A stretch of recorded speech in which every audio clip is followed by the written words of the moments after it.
Should I say that same thing and when I say Noah, just say... We don't even need to say anything. I'll just talking. start talking. Oh, yeah, that's perfect. So I won't say anything and then he could just introduce himself. Yeah, exactly. But I'll still say we're in St. Pete.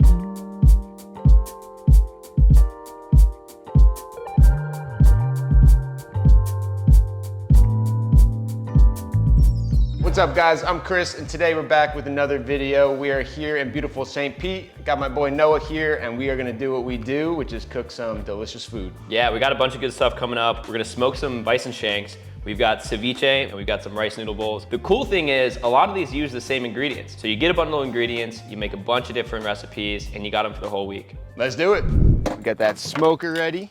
We got these Bison Shanks from Force of Nature. These Bison Shanks are awesome because you have that bone marrow in the middle, delicious, healthy fat, and then you have that nice collagen-rich meat around the outside.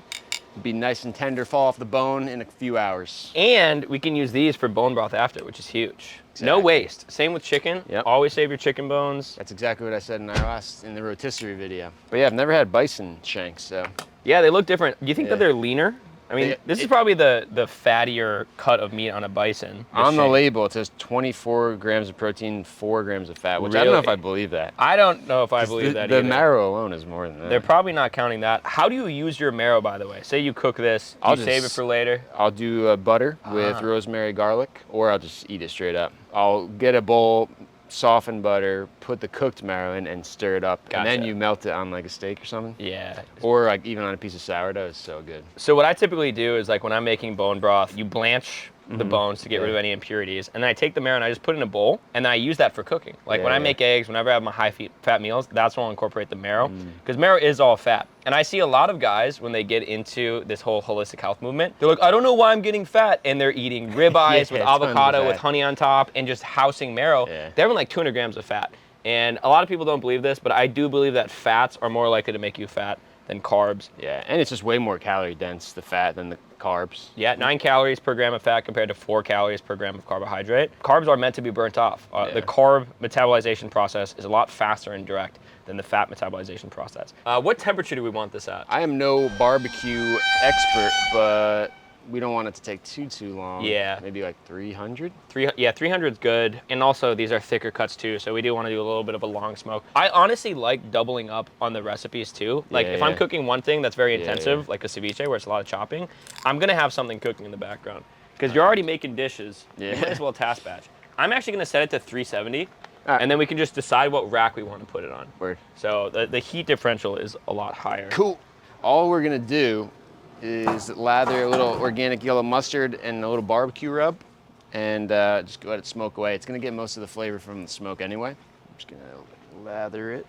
And I am no barbecue expert, so if I'm doing something wrong, I'm sure people will let me know in the comments. So what purpose does the mustard serve? It's primarily just a binder? Yeah, it's a binder for the seasoning, but also give it a little bit of flavor. But yeah, mostly just make everything stick, especially when it's cooking that long. Yeah, absolutely. Now, I know with like some cuts, sometimes they'll put like a mayo on the outside. Have you ever done that? I don't.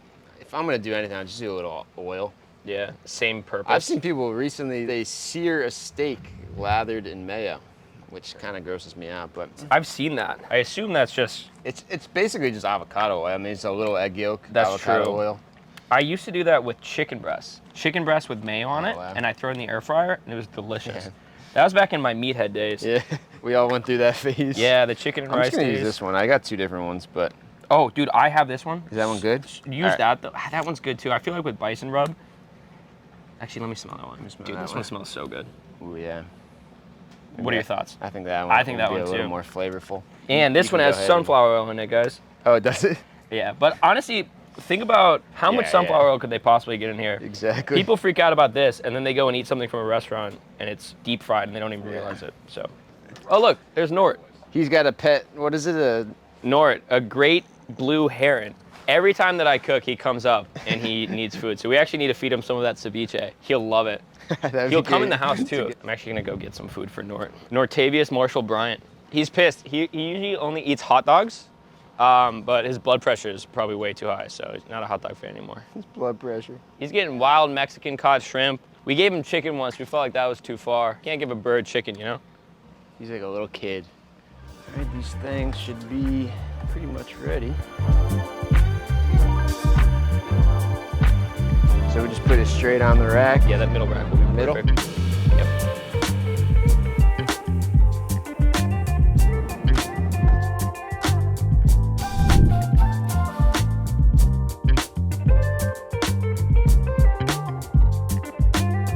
Ceviche time. Noah is the ceviche expert, so I'm gonna follow his lead here. I've made it a few times, but this guy, every time I see him, he's making it, so. Ceviche Maxington, because it's so easy. That's right. And I also think that raw food, particularly raw seafood, has these certain energetic properties that you just can't get with cooked food. Cooking is great, right? It reduces the risk of foodborne illnesses, but there's other ways to reduce the risk. And one of those ways is to acid cook or to just marinate it in an acid. So we've got a bunch of lime and lemon here. And it's also delicious. It's so fast too. Like this is what I think everyone should do is they should spam recipes. Make ceviche every day for a week. Make ceviche every week for a few months. You're gonna get so good at it that it's gonna become second nature. It may seem daunting, but if you just do it enough, you then have it in your back pocket for the rest of your life. Just do this every month, have a recipe that you're gonna spam, put that in your back pocket, now you have your own cookbook. Yeah. And you slowly refine it too. And over time, you do it more and more, and you can be more intuitive about it. You don't have to follow a recipe, and you start to learn methods.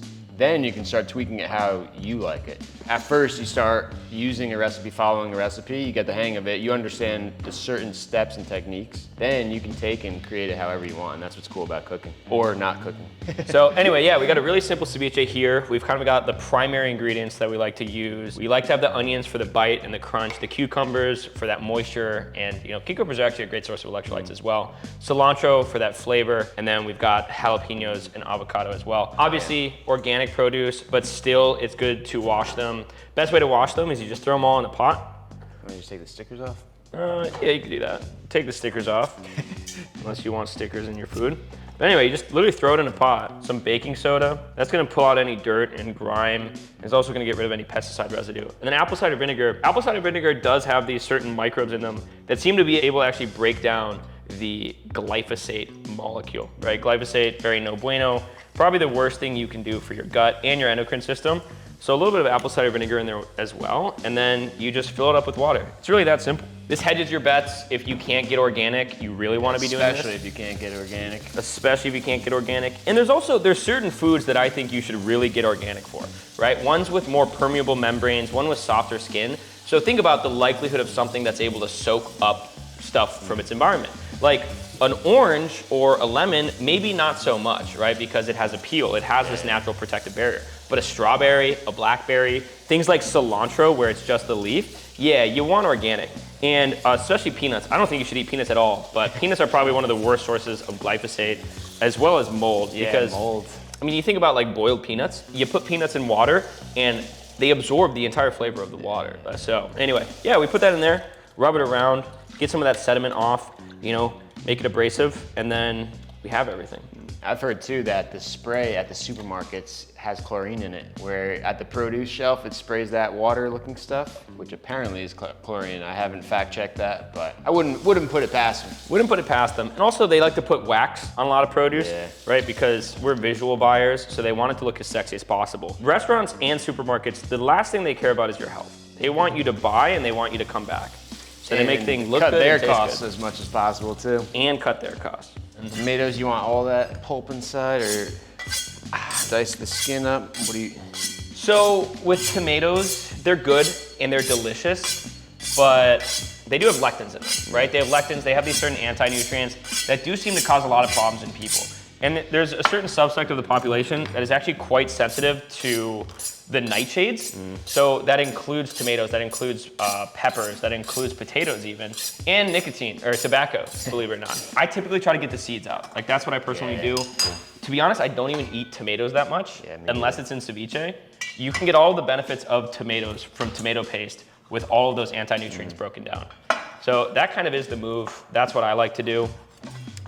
We've been eating tomatoes for a while. Yeah. If you're Italian, you probably have a high likelihood of being able to digest tomatoes perfectly with zero problems. One thing that I do, I'm sure you do this as well, is I save all of the scraps from my vegetables because I use it for broth. A lot of those off products, like a lot of the flavor of the onion is in the skin. So if I'm getting kind of like sus onions, I'm not gonna use the skin because you gotta think they've been in transit for what, a year before they got to you? Think about how many times these have been on the ground, how many odd things they've touched. And that's besides the fact that it's probably contaminated with pesticides as well. The skins of the onions have a lot of antioxidants as well. Yes. And it gives you that nice color in the broth. Yeah, all purple vegetables, all purple foods are loaded with polyphenols. I believe that is part of the reason why we see the colors that we can see and why plants have the colors that they have, is to indicate that, hey, listen, these are loaded with certain properties. But yeah, anything purple, like purple cabbage, blueberries, that's all anthocyanins. And that's like, we think of like blueberries as being the antioxidant powerhouse. That's because of anthocyanins. Other things, generally, that color, that dark blue or purple color, also have those anthocyanins in them. This guy's a wizard over here. Spitting heat. Spitting. Dude, the lady at Whole Foods told me I was spitting knowledge the other day. She Did she really? She started asking me about every product that I was buying. She was like, how about this? I'm like, how about it? She's like, wow, oxtail. What are you doing with that? I'm like, making bone broth. She was like, unbleached paper towels. Like, wow, those are expensive. I'm like, yeah, no. Have you found a way to get over the onion cry? Just gotta have a real sharp knife. Yeah, I'm gonna start crying pretty soon here.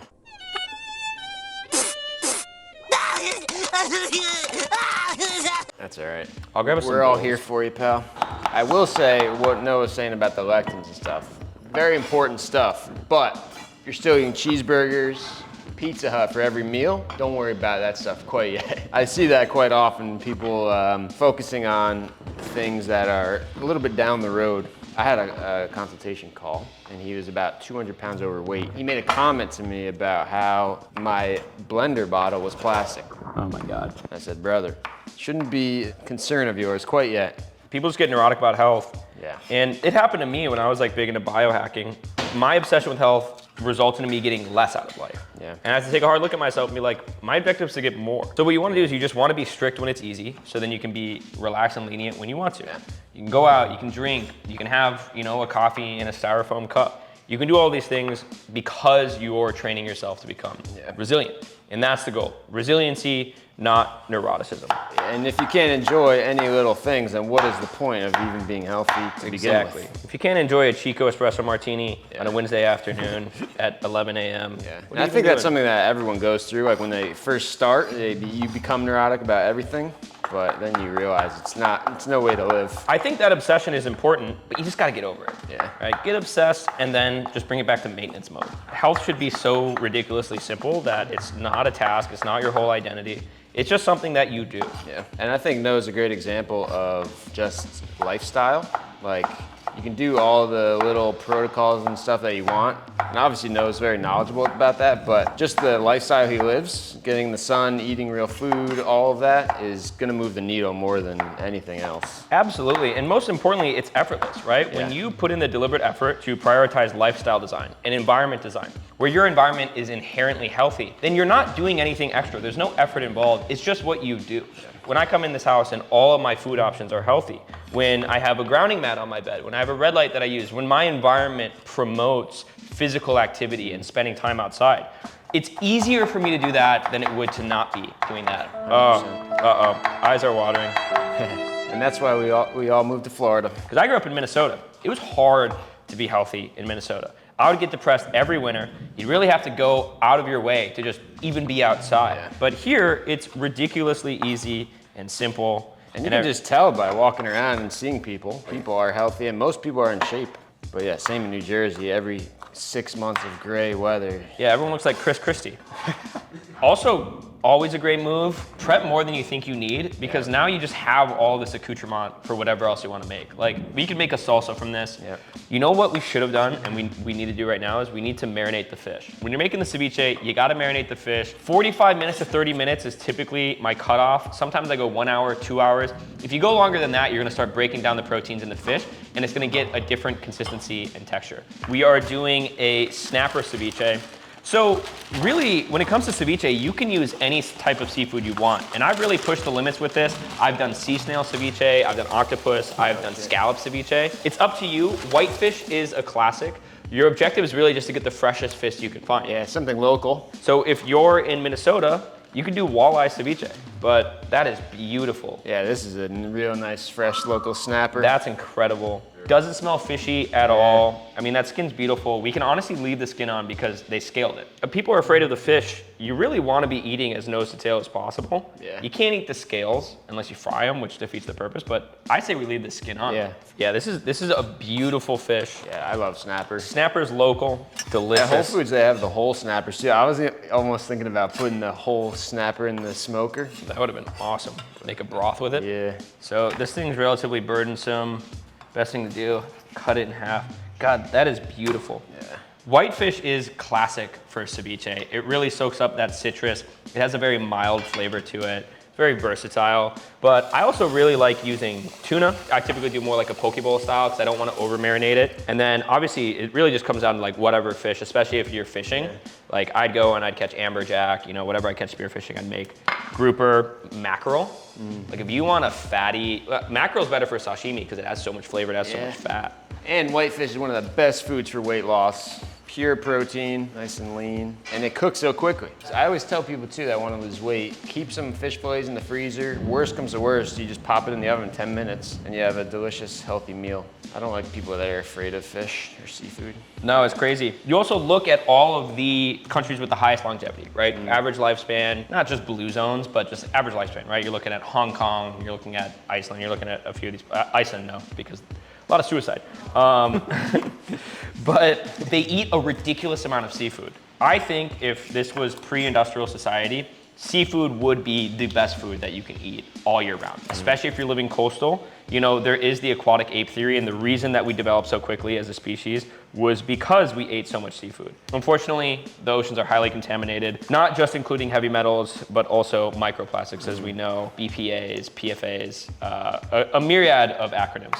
But I think it's still worth it. You know, you want to become conscientious of where is this fish being sourced, especially with oysters. How clean is the water there, right? How can you find food that is relatively local, but also avoiding some of the common pitfalls of seafood? And no matter what you're getting, there's always going to be the risk of contaminants, plastics, and so on. And seafood is going to be one of the most nutritious things that you can eat anyway. I'm going to keep the seeds for like one of them and take them out of the other two. Yeah, that's a great idea. We'll give it that spice, but not too much.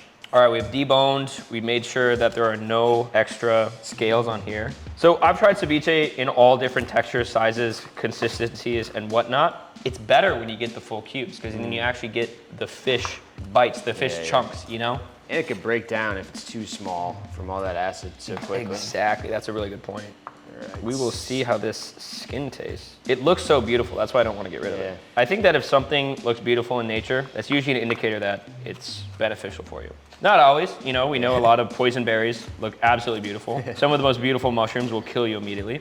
Poison dart frog looks edible. Yeah, yeah, it looks like a real life fruit roll-up. Yeah. It looks delicious, it looks like a gusher. Damn, I just want to eat that frog. Imagine how many of our ancestors died just because like, God, that berry looks delicious. Wait, but Noah told me whatever looks good is healthy. Yeah, everyone talks about the best things for weight loss. They want to talk about calorie counting. They want to talk about like diet hacks and food hacks. Like, oh, look at all the volume you can eat with not a lot of calories. The best way to lose weight and to stay in really good shape and to keep it off is to redesign your relationship with food. I think that we have always had a very intimate and personal relationship with food because that's what our primary priority of survival was to find food for us and for our tribe. We've completely lost that thanks to supermarkets. So the closer in touch you can get with your food, working for it, right? Instead of going and getting the chicken breast, maybe a few times get a full chicken and rotisserie it. Yep. Get a full fish so you know what it is you're eating. If you can, even try and go hunting just to get a feeling for what and where our food comes from. Like that's really important. Yeah. That's really when my health and fitness changed, is when I took that more appreciative approach to food. And if you're just eating real food, it's very hard to go crazy on calories. Like, obviously, if you're eating ribeyes and shit like we mentioned before, it's very calorie dense. But for the most part, if you're eating fish and all this produce and stuff that you are making, the chance of you going crazy, overeating, and putting on fat is much, much lower. We have these deeply ingrained pleasure pathways and satiety systems, right? We hear about the ghrelin and leptin hormones. The reason that food tastes good is because it signals to us to eat it. Right? So when you're disrupting those pathways and those mechanisms with things that are tricking those systems, your body's gonna compensate. So you have a diet soda, right? And your body says, wow, this is super sweet. I'm sure I got 300 calories from it. Yeah. But you end up getting no calories. It's like, what the hell? All right, cool, we need to re-regulate. Your body and your brain is incredible at auto-regulating. That's why you acclimate and get used to anything. That's why addiction is a thing, because your brain gets used to these certain levels of neurotransmitters and neuromodulators. The same thing applies with food, and that's why I generally have a rule of no fake shit. It's really that simple. No fake shit, because I worked hard to build and recalibrate my pleasure and satiety pathways, and I don't want to ruin them over like an artificial sweetener beverage. Now, do I have Diet Cokes and rum on occasion? Yeah, maybe I had 4 last night, but I earned those, all right? I earned those because I was strict when it was easy, so I can be lenient when I want to. That's right. But also too, like just getting out of your own way. Like, and I work with a lot of people on like improving their gut health. They're trying all these things, probiotics, all these different supplements, but then once in a while they're still eating the shit and they're never gonna heal themselves that way. So if your body wants to heal itself, and if you just get out of its way, most of the time it's gonna do so. Obviously there are complex issues that require more than just that, but that would solve 80% of people's issues like that, just getting out of its way. Look how beautiful this is. I just want to eat this raw. Yeah. So good. You know, Whole Foods, I can complain a lot about certain things they do, but they do get some good local fish. Yeah, they do. I love cilantro. Me too. So great. It's loaded with vitamin C, especially the stems. And the cilantro also has properties that helps protect you from some of the raw seafood and whatnot. If I'm using just the leaves, I save the stems and I put them in my smoothies. I used to juice cilantro every morning. Really? Just I would go through a full bunch every morning. That's crazy. It is a great chelator. I think the worst thing that you can have is a warped cutting board. This thing's warped. Yeah, doing it sliding around. Oh, it is so frustrating. Make the investment in good kitchenware. Yeah. It's gonna make cooking so much easier.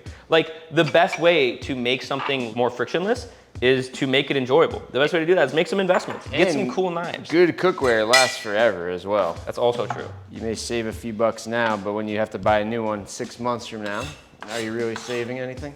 That's something that I've really been like cognizant of, is because like I think a lot of people are penny wise, pound foolish. So it's like if you're gonna buy something that you'll be using every single day for years, like a nice chef's knife or a nice wooden cutting board, or in like a lot of people's cases, a computer. Why not pay the extra however many dollars and just like ration that out? Because people don't think about that. Okay, well, if it's an extra 50 bucks. Yeah, over the course of how many years? I use it 70 years. That's like a penny a month. Another reason that I like cooking and that why I continue to cook to this day, most of my meals, is because it's a creative outlet. It's a creative outlet. It's also something that kind of is meditative, right? These repetitive processes of chopping and cooking and the flow state that you get in when you kind of have the timeliness, knowing that you have something on the stove. It's a great reprieve from especially what a lot of people do, which is digital work. And I think it's very important to use your hand. Additionally, it's a creative outlet, right? It's an art form, it's an expression, but it's an expression that has utility. A lot of people, they have their preferred art form of choice, and that's completely fine, right? Whether it's guitar, whether it's, you know, I don't know what else people do, dance or whatever it is, but that's great, right? It's great in the moment, but you might have a likelihood of putting that to the wayside because there's not utility in it. Yeah. There's things that I could be doing that have more utility. Now with cooking, it's an art form that serves the best utility possible, which is food. You have to eat multiple times a day anyway. Why not get good at the process and enjoy the process? And that's kind of like how people should look at things at a higher level as well. It's like, how can I make what I want to do something that's sensible and that I have to do anyway? Yeah, and especially if you're working in the office all day, and then people go home and then just turn on the TV and they're already staring at the screens all day. So just to shut the screens off, put some music on, whatever, get in that flow state, like Noah said, is so important. Nothing better. Like it really is. It's like that and exercise. Such great activities, such great like lifelong pursuits that then contribute to your goals. Like everyone has the goal of being healthy. Like my actions and my activities that I enjoy doing are also contributing to my goals. Oh yeah. You think, how many limes you think? A lot of them. We're gonna honestly want all of them. Word. Best way to juice limes with a fork. Oh yeah, never done that. I'm not worried about getting some of the pulp in there. As a matter of fact, I wanna get some of the pulp in there. One, it's more flavor, but two, you get like these little pulp bombs. You get those little, it's delicious. God, it's so beautiful. I just use that squeezer, you know?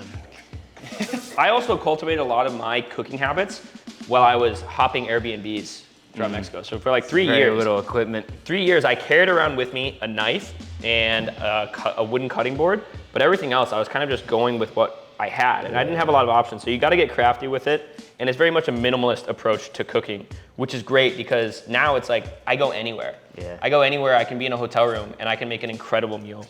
You see this guy leaves me with the dirty work. Oh yeah, we gotta do I got a call now. Oh yeah, I gotta be right go, back. but yeah, just get all this done for me. I'll be hungry when I get out. Yeah.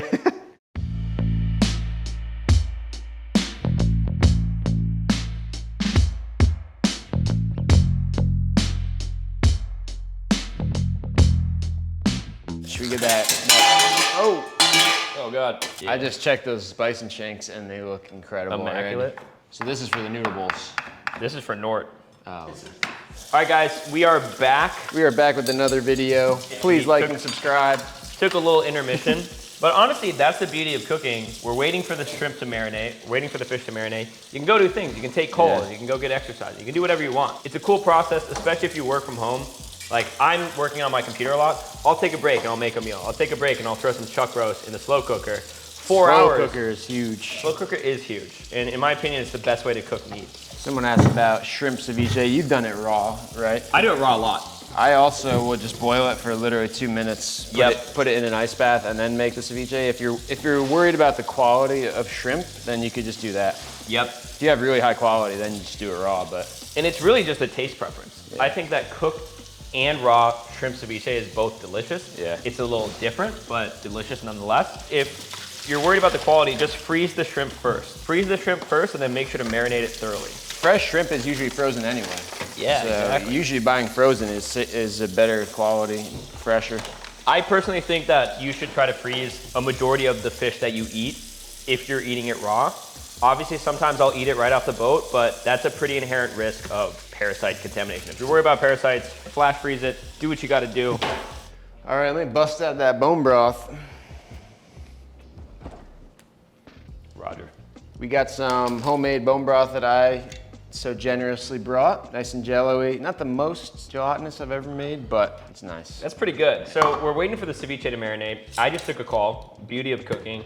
But we're gonna get some rice noodle bowls in because they're so easy to make, they're so fast, and they're so nutritious. I think that rice noodle bowls, if you get a decent quality rice noodle, it has everything you need from a nutritional standpoint. It's great, especially if you're an athlete, just getting that fuel, getting that protein in. You did bring that broth, it looks awesome. Especially getting all that gelatin and glycine from the broth, and it's perfect balance when you have some type of lean protein, something like this with a different amino acid profile. Perfect. And as you know, I've talked about many times how good this is for the gut. The more protein that I eat, the more I prioritize getting collagen in my diet, Yeah. right? I do that through just incorporating gelatin into recipes. You know, collagen powder is great, a grass-fed collagen powder to put in your coffee. And then bone broth, most importantly. This is one of those things too, like you make a lot of bone broth, your bone broth looks very intimidating because you make it look very pretty. My bone broth's not pretty, right? My bone broth is, I go to the Asian market, I grab a bunch of chicken feet and pork ears and beef tendon, and I just throw it all in a big pot, I blanch it, I put it all in the slow cooker, and I just take all my veggie scraps. Like I have this bag full of veggie scraps and I've got some chicken feet in here. This is gonna make a great broth. This is what would otherwise be food waste. I don't like food waste, so why not just save all of it? Yeah, I go all out when I make it and really like get everything, but you can absolutely just throw in the crock pot some bones, some vegetables, and it's that simple. I'm gonna pull out some of this fat and we could save it to cook with separately. Honestly, like that's my favorite part of cooking, saving everything. Like finding a use case for everything. I really need to ponder hard whether or not I wanna let something go to waste. And it very rarely is the case. Yeah. And if you think about it too, like ancestrally, we would always eat the entire animal. Now people eat just chicken breasts and they're not getting any of the nutrients from the other parts of the animal, which, as you can guess, you're gonna be nutrient deficient if you're only eating that as your sole source of protein.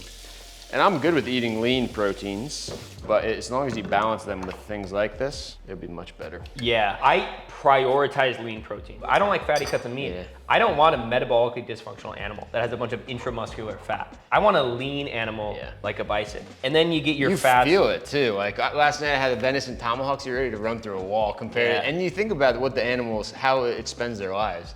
Cow is just sitting there. And obviously I eat a lot of beef, but if you can get your hands on elk, venison, it just feels healthier. And it's nice and lean too. Nutrient density is important. Nutrient variety is probably the most underrated thing. Can you go out and go on these nutrition side quests where it's like, I haven't really had any shellfish in a while. Like I haven't had any bivalves. Can I get some scallops? Can I get some oysters? Can I get some sardines?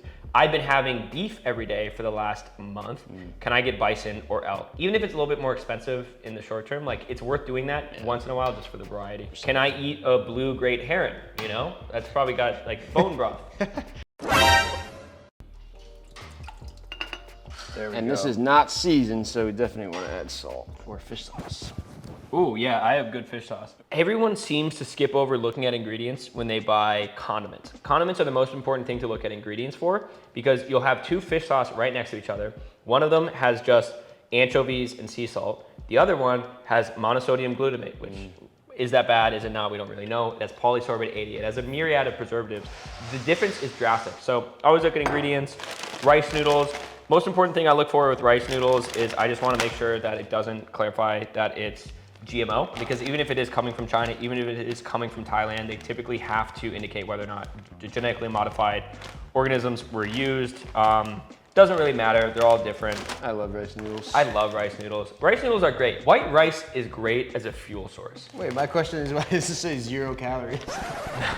What the All right, well, that's not right. Maybe I don't trust this brand that much. 45 grams of carbs, 0 calories. That's magic. Well, if you want to lose weight, you can eat this whole bag. Yeah, that's crazy.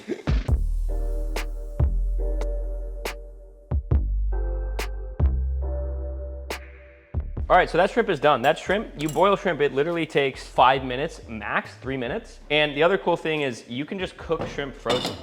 Shrimp too, one of the best foods for weight loss, not only because it's protein, but it takes literally 3 minutes to cook. There's a theory that the reason that we like crunchy things, the reason that we're all obsessed with potato chips and whatnot, is because we evolved eating crunchy shellfish. And it reminds us of the shells that we ate, or the shrimp. Lesson in there, I think, but it's also just delicious. Yeah, eat less chips, more shrimp. Less chips, more shrimp. All of this stuff, like once the water boiled, it took us 3 minutes to cook the shrimp, and it took me literally 2 minutes to cook this pho to desired consistency. Now you can literally cook all of this stuff in the broth that you're using for the bowl anyway. And now we have just an incredible meal in literally 5 minutes. That's why this is my go-to meal almost every single day. Especially if you have some homemade bone broth. Exactly. Already cooked. I got some tamari and some coconut aminos in there as well. Nice. They say the traditional pho you should only season with fish sauce, no salt. Really? No, take a taste of that broth before we concoct everything else. And then what I typically like to do, I just rinse the noodles in cold water because I want to stop that cooking process. And I purposely, when I'm making it with a broth, you don't have to make it with a broth, I will cook it al dente. So I don't cook it all the way through because I'm going to put it back in that broth and that's going to residually cook it. Smart man.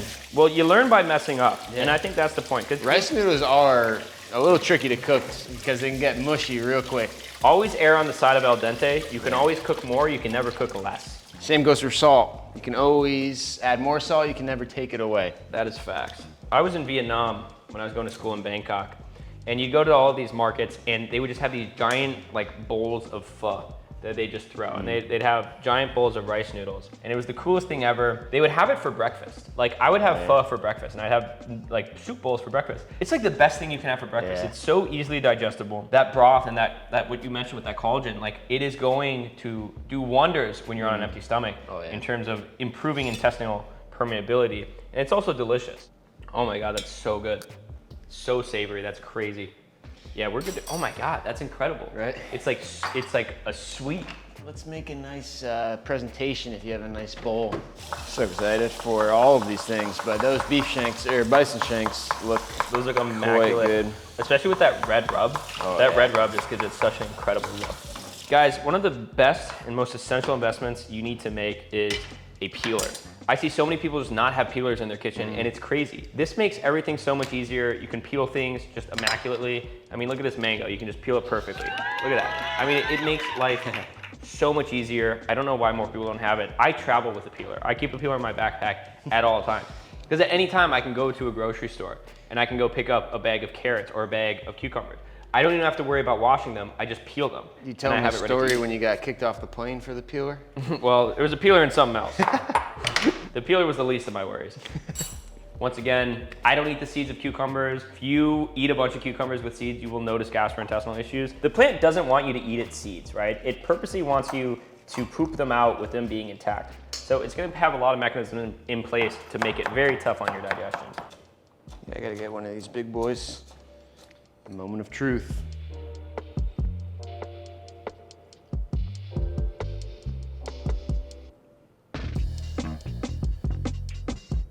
Don't judge my chopstick skills. I'm not an expert.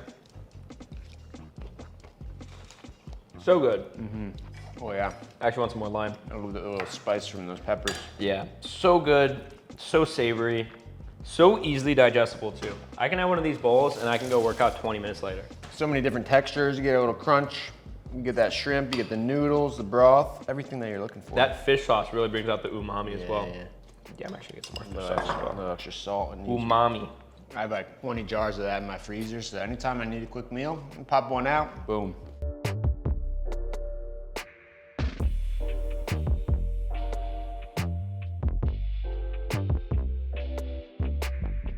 All right, next step, ceviche Maxington. We got all the veggies, we got that fish adequately marinated, and then it is good to add some creaminess as well as some sweetness. So mangoes are great. Pineapple is another option. Jicama as well. Jicama is something that I see a lot of people use in Mexico. It's not as sweet, but it does offer a great crunch. Nothing beats a crisp mango. The soft mangoes are good, but you want the almost crunchy mango. All right, I'm just gonna go ahead and eyeball this. You can tell me if you want more of anything. You can never have enough onions. The quercetin agree. in it is just immaculate. And that crunch. That crunch. The cool thing about this too is because we prepped extra veggies, now we're just gonna have veggies where like you make a noodle bowl, or you just make some ground beef, you throw those in and you just upgraded the meal exponentially. Make a little pico, tomatoes. This is gonna be so vibrant. I like my ceviche sweet, so I put a lot of mango in it. Gorgeous. They say that the avocado on the skin, like that stuff that's like closest to the hull, that's actually the most polyphenol rich part of the avocado. That's the part that most people waste. You do not want to waste this. Yeah, people do waste that a lot. Yeah, that looks immaculate. Just put cucumbers. A little more onion there. Yeah. We have a lot of fish in there, so. The tropical diet is the best diet for energy, for mood, for vitality, and for physique. Like, you eat like this, you eat tropical with a hint of Asian, as like a Caucasian man, you're gonna be absolutely diced. I'm sure I had a book, something about that. Tropical anabolism meal plan. With a hint of Asian. With a hint of Asian.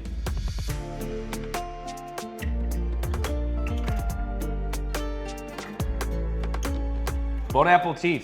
Taste test. Taste test. I'm taking it out of the big bowl. May have already had a few bites, but this is the first bite. This is so good. It's so easy. There's no cooking involved. Like, they literally make this at the beach and they make this on boats. Like, that's how easy it is. It may look intimidating, but it's not. And it's really just incredible. Like, you wouldn't imagine that this much flavor can be packed into this because it's so simple. It's so fresh and light too. And messy. We have some canola oil chips here. You gotta balance, you know, microdose. So good.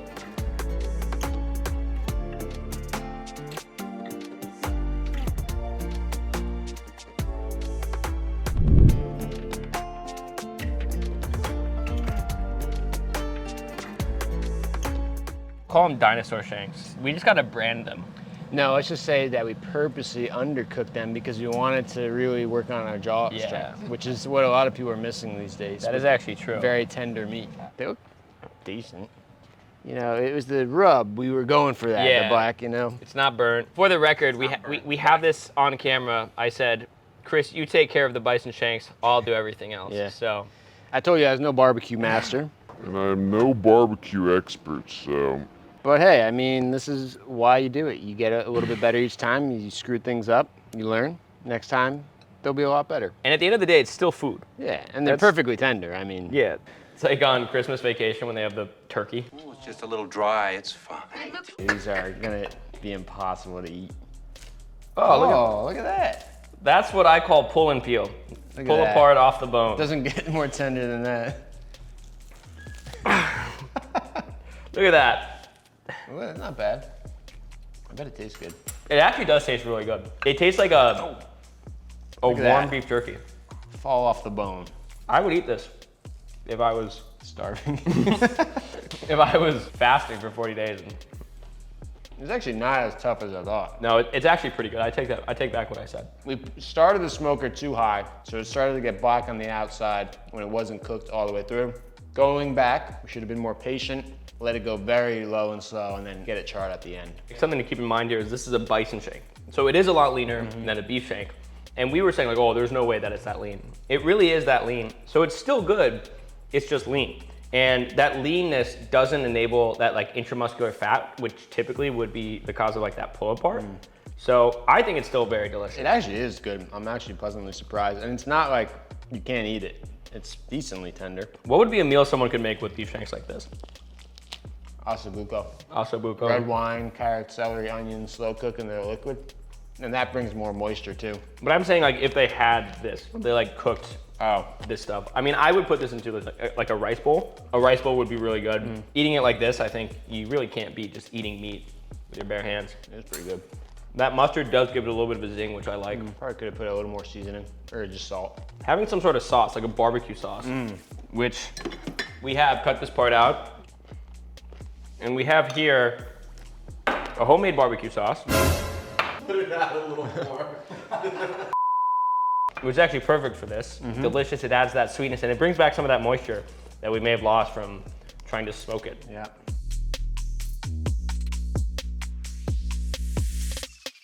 All right, guys, thanks for watching. We absolutely crushed it on the noodle bowls, on the ceviche, Bison Shanks. Bison Shanks were good, and we'll be a little bit better next time. Yeah, they were still good. And even though we may have messed up a lot, it still is a meal. And we're still gonna eat it. You don't let anything go to waste. It may just take a little while to get through. It's a jaw workout. Now let that go to waste. We'll make some bone broth with the bones, still get all that nutrition. But like we said at the beginning, we're not big pit masters, so we'll learn, we'll get better, and we'll see you guys soon. Thanks for watching.